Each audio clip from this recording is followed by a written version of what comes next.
What is up, Shark Army? It's your boy Shark, and welcome back to another video. Sleigh bells ringing, diamonds blinging, carols singing, favorite season. Sleigh bells ringing. Today we are in Stardew Valley, and I'm going to be giving you a farm tour of my main Stardew Valley save file. This is the first farm that I ever created on Stardew Valley when the game first got released, like what, 4 years ago?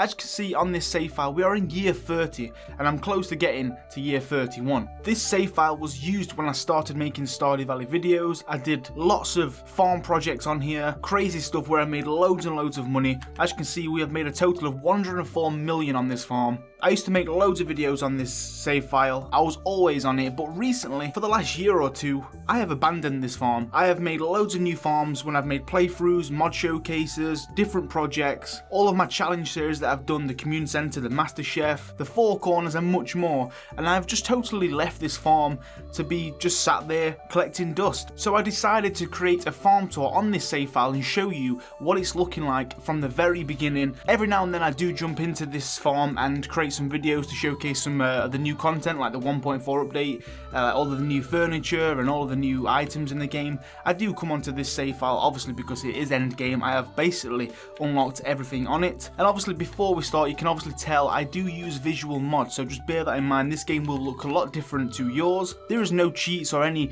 big differences in this game. It is the standard game, apart from it looks different with visual mods, because I am playing this on the PC version, and I do like visual mods when I play the PC version because it makes the game look a little bit more pretty and different. So we're in the fall season, and this is my first ever farm that I created. Obviously the buildings and everything looks different, but it still looks good in vanilla as well.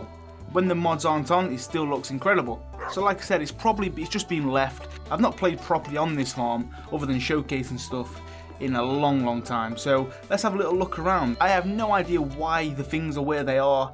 When I just played, I didn't really know much about the game. I just placed buildings wherever they could fit and squeeze into, so it might look a little bit all over the place, but what do you expect? It's my first ever farm. So these two buildings here are the warp totems. So one takes you to the beach and one will take you up to the mountains. They obviously look different because of the mods. And here is the gold clock. I did buy the gold clock. I believe it's 10 million gold in this game. One of the most expensive things to get, and it's meant to be a gold clock, but it looks a little bit more natural with the mod pack that I have on. But obviously having the gold clock is very good on the farm because it stops all the weeds from growing, it stops all your fences from decaying. It is a very good end game item, and it's been there from when I first bought it. So if we move over, this is where my stable is for my horse. This has stayed like this for years. I can remember when I first bought the stable, I placed it here and I made a little area for him. If you guys can remember the layout of this from years ago, from when I first made videos, let me know. You guys are OGs. So this is where my horse hangs. He's got a little hat on because obviously when the new update came where you could put hats on the horses, I had to showcase that off. This is the dog. Obviously he looks different as well. He's not really got a good area. It's just messy with grass because the grass has overtook this farm. Now for some reason I have a lightning rod statue things. The lightning rods, yeah, where you get batteries all the way on top of the farm here. I have no idea why I put them there. Mainly probably because I didn't have no place to put them. So that's a bit messy, but I've never moved them since those down. I chose the mushroom cave because that's the best thing to do. I have got two random mills here, which I don't think I ever use because I've got another mill somewhere else. So these is more just visual, I believe. And yeah, as you can see, they're just, this chest here is just collecting a lot of random stuff. Now running all the way through the middle of the farm is this, my fruit tree or my orchid. I've got one of every fruit tree depending on the season obviously. So right now we're in fall, we've got apples and pomegranates I believe. But I have got all the apricots, the oranges and the peaches on there too, and the cherries. I remember when I first played this and I just started to design the farm a little bit more, and for some reason I put the fruit trees all the way in the middle. And I had one of these iridium meteors spawn here not too long ago, and it's right in the middle of the fruit tree farm here, which is annoying, but you know what, I like it on there, it's cool. So here is the greenhouse. As you can see, there is a little sign here, and this is ancient fruit because from day one, I believe, when I got this greenhouse, I've used this for ancient fruit. So I had loads of seed makers going around the edge of here, and every time I planted or grew an ancient fruit, I used to put this into the seed maker, and then in 20 minutes you'd get some ancient seeds back. And this can be random. You can get 1 back, 2, 3, and I think it goes all the way up to 5. If you're lucky enough, you can get 5 back from this. Here we go, it is just completed, and we got free ancient seeds from there. And eventually, as you imagine, we filled this complete greenhouse with ancient fruit, and this is where I made big money. I'd just make loads of seeds, loads of ancient fruit, and then I would turn this into the big money, which is the wine and the jelly. As you can see, look at that, I've got 426 just sat there in the chest. I made so much money on this this farm. Now if we go over to this is like my production area. You guys probably remember this from the videos. This is a fully upgraded barn, and I didn't use this for animals. I used this to make coffee. As you can see, you've got a chest here with some coffee in there. This is a sign to let you know what ingredients you need, so coffee beans, place them all in there, and I made loads of coffee. Good to drink for a speed bonus, or you can obviously sell it too. There's the little sign. Then I've got a fully upgraded shed, which is obviously pale ale. This is where I make all my ale. You've got a chest here with some ale and hops, and a little sign there letting you know that the ingredient to make pale ale is hops. This is where I made most of my money. This, you know, just made loads of beer and wine and stuff like that. In this upgraded shed, we've got mead, which is it like a fermented alcohol or something, but you need honey to make it anyway, so that's the sign there. And I'd make lots of mead. Yeah, a fermented beverage made from honey. There we go. One of those sells for 200, not too bad. The pale ale obviously sells for more at 300, so they are worth doing, but they're a bit more difficult to get hold of because of the hops. Then here, this upgraded barn. These used to be standard barns, but obviously we was allowed to upgrade them with one of the updates, and this is my crystallarium shed. Did I say barn? I meant shed. Since I've upgraded this, I did not fill this out entirely because they are very expensive to make a crystallarium. As you can see, I put diamonds in these, and we get diamonds every 120 hours. It basically duplicates them, and that is where we made quite a lot of money on this as well, because one diamond sells for 974 gold. This was a big money maker for me, although it takes a long time, but it's still very good. And I never finished the upgraded shed. Look at that, so much more room for more. But a crystallarium takes stone, gold, iridium and battery packs, so it's quite expensive to make just one, so I was struggling with that. And as you can see, they do look a bit different with the visual mods as well. So this is a crystallarium. The upgraded shed beneath it is where I make beer from wheat. As you can see, there's a little sign there letting us know that this is where we make wheat. And a beer sells for 200, just like the mead. So it turns out pale ale is the better option out of the free alcoholic beverages. I'm going to freeze the time for this farm tour because I don't want it to get too dark. So underneath all of that production, I have another barn which I've fully upgraded and used it for production instead of animals. And here, as you probably can tell from that sign there, is jelly. This is where I make all of my jelly or pickles, but mainly I use this for starfruit jelly. As you can see, I've got a little sign there, and I used to make starfruit jelly. This is a very good valuable thing. I always used to turn ancient fruit into the wine and then starfruit into the jelly. Because as you can see, a starfruit jelly sells for 2,170 gold. So it's very, very good. And that is what I use this barn for. I'll show you where I make my wine a bit later. So underneath here is very, very overrun and messy, as you can see. This is not meant to be grass, but sometimes I do let it run wild and get some grass because you can fill the silos up with animal food. But usually I plant either wheat or beets in here because I have a mill which I make, as you can see from the signs, flour and sugar. So depending on the season, I would plant either the wheat seeds or the beet seeds. As you can see, we've got them in the chest here, and then you make beet and wheat out of those, turn them into the mill to make your sugar and flour. Very good for cooking, not very valuable to sell. Even though it's very easy to make, you could sell it, but you can make a lot of food with it, so it's quite handy. So this is my little mill area. Here is where I make normal honey or special honey depending on the season. As you can see, whatever I had in here before is dead. I don't even know what I had in here. It's been such a long time. Wild honey, so yeah, nothing. Them flowers must have been dead way before they turned into honey. So obviously I use this honey, I'll take it up into the mead shed, and I put all the honey into this chest. And then when I've got enough, I'd go around and make lots of mead. So then if we go further down from the honey little place here, this is where my animals used to be. But to be honest, since I've got endgame, I very, very rarely use the animal products. Like, I never really care for them. I have got an auto grabber, and obviously they always get auto fed as well. But I very rarely use animals anymore, you know, because it's not really worth it unless you need it to cook or ingredients. They just don't really sell for much compared to the beer, the wine and stuff like that. It doesn't really compare. But yeah, I've got a mixture of different animals in there, and as you can see, I do have an auto grabber, which collects all of their stuff as long as they are happy and fed, of course. So I can let them outside. They've got lots of grass, which is overrun with grass on this farm. But then here I've got a coop, so that's the barn with the barn animals. Here is the coop animals.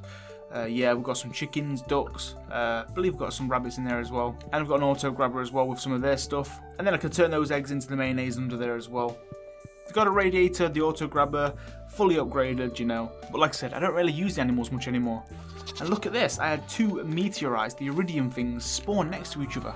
Very lucky. I wish the third one went there as well. Okay, so if we go a little bit further around, this is the big pond. This area is just for friends or family who want to come onto my farm and stay over for the night and help out, or if any viewers want to come for a tour. Then I build a cabin here. Obviously, if you delete the cabin and build another one, it'll set it for another player. But yeah, this is like a guest room, a little guest house. If we go up into the middle, I've got lots of fish ponds. If you guys remember one of the videos I did with this, where I built lots of fish ponds and filled them with lava eels because they was very valuable. As you can see, got a little sign here. This was very fun. I did have more, but I actually deleted some not long after that video to make some space for some other stuff. I've got all my silos together as well. Lots of fish ponds to make some good money. And then here is all of the stuff that I showcased for the videos, all of the new content. As you can see, all the statues, all the new items and craftables and machines, you know, all the decorations. Gold statue Mayor Lewis next to his purple plants, because why not? All the secret statues here. All the new seasonal plants that was in the game. The new dinosaur egg mayonnaise that we got in the update, where you could turn the dinosaur egg into mayonnaise. So yeah, I just showcased this off really. And obviously when the 1.5 update gets released, I will be adding to this. All the new stuff, I will find it in the game, obtain it, and then we'll showcase it off as well. And also, you probably noticed on the fruit tree, I have got 4 slots here, which are spare, ready for some fruit trees to go into, and that's going to be for the 1.5 update, because we are getting the new banana trees, which I can't wait, which is obviously going to be a summer fruit tree. But I believe we're going to get some more, maybe the mango, because it was a runner-up. I believe we'll get both of those, that's just my opinion. So banana and mango, 2 summer ones. We could even get more, but I've got some space for some new fruit trees to show them off when the update gets dropped. Now we've got the last bit of the section for the farm tour, and that will be it. Here I have, what is this? Oh yeah, the garden pots. So this was a shed that I made for the 1.3 update, I believe, where we got the garden pots, and you could basically put these inside a shed or your house, and you can plant any crop in here other than special crops, so no ancient fruit or star fruit or rare gems or whatever. But you can basically turn a shed into a greenhouse, because crops can grow inside of here, as you can see, in a garden pot. So any crop you can grow using the garden pots, which I thought was awesome. I made a shed, did a video project regarding the new cactus fruit, and obviously the garden pots to show that off. So that's been there for so long. I've not used this shed for anything else. But yeah, this is my garden pot shed. It's like essentially another greenhouse. Here is where I farm for crops. As you can see, it's overrun by lots of grass, because I don't really use it anymore, because I use my greenhouse a lot. You can use the garden pots, and to be honest, I don't really, like I say, play this farm anymore or plant crops anymore. I have other ways of making money now, like the fish ponds, etc. So yeah, I've just not really planted anything in this field for a long time. That's why it's so small as well, because I just don't really use it. The grass looks very pretty though. So we have got iridium sprinklers. That's what these are, if you're wondering what they are. Obviously they've changed. So this field will always automatically get watered. It doesn't need no maintenance whatsoever, because we've got a Junimo hut in the middle with scarecrows, as you can see. So all I need to do is plant the seeds. They'll get watered from the sprinklers. They'll get protected from the scarecrows, and then the Junimos will harvest them and collect it into here. As you can see, we've got a prismatic shard in there, because if you didn't know, Junimos actually turn into a prismatic, shiny, flickering rainbow colour if you place that in there.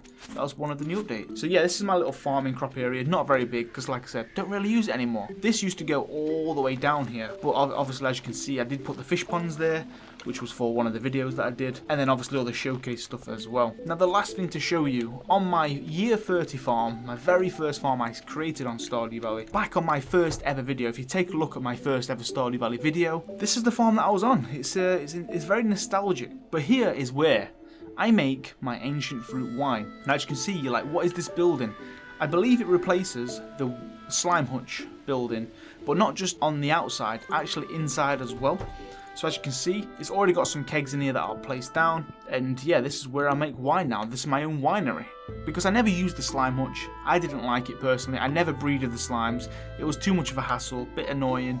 I'd rather make lots of wine, and here I made, as you can see, ancient fruit wine. We've got 4 in there for some reason. So I'd get all my ancient fruits from the greenhouse and bring it down here to make my beautiful ancient fruit wine in the winery. And look at this, you can actually walk through this.